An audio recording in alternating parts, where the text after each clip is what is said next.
આપ જોઈ રહ્યા છો સ્પાર્ક ટુડે ન્યૂઝ। ડભોઈ ખાતે યોજાયેલા પીએમ કિસાન યોજના ઉત્સવ દિવસ એટલે કે આ કાર્યક્રમમાં ખેડૂતો મોટી સંખ્યામાં ભેટ આપવામાં આવી છે। ખેડૂતોને જ્યારે ભેટ મળી હોય, વડાપ્રધાન નરેન્દ્રભાઈ મોદીજીના વરદસ્તે વર્ચ્યુઅલ માધ્યમથી પીએમ કિસાન સન્માન નિધિ યોજનાના 23મો હપ્તો જાહેર કરવામાં આવ્યો છે। આ યોજના અંતર્ગત ગુજરાતના 51,28,000થી વધુ ખેડૂત પરિવારોને 1,025 કરોડ રૂપિયાથી વધુની સહાય સીધી ડીબીટી મારફતે તેમના ખાતામાં જમા કરવામાં આવી છે। ડભોઈના 17 ગામ પટેલ સમાજવાડી ખાતે યોજાયેલા કાર્યક્રમમાં મોટી સંખ્યામાં ખેડૂતો ઉપસ્થિત રહ્યા છે। કાર્યક્રમમાં ડભોઈના ધારાસભ્ય શૈલેષભાઈ મહેતા તેમજ ભાજપના તાલુકાના હોદ્દેદારો પણ હાજર રહ્યા છે। આજે પીએમ કિસાન ઉત્સવ દિવસ અને એના અંતર્ગત આપણા વડાપ્રધાન નરેન્દ્રભાઈ મોદીએ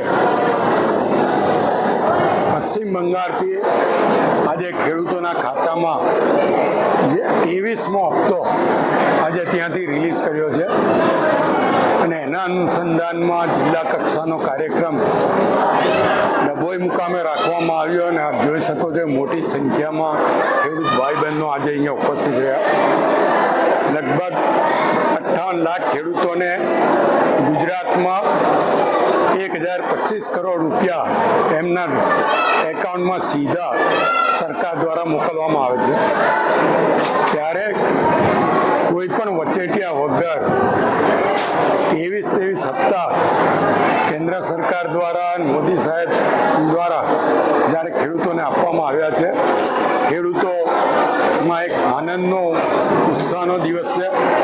આજે પશ્ચિમ બંગાળ દિન તરીકે 21 જૂનને ઉજવવામાં આવતો હોય એ નિમિત્તે એમણે બંગાળથી ની શરૂઆત કરી છે અને બંગાળ સરકાર દ્વારા અત્યાર સુધી જે યોજનાઓનો અમલ નહોતો થતો એ ભાજપની સરકાર આવ્યા પછી આજથી શરૂ કરવામાં આવ્યો છે।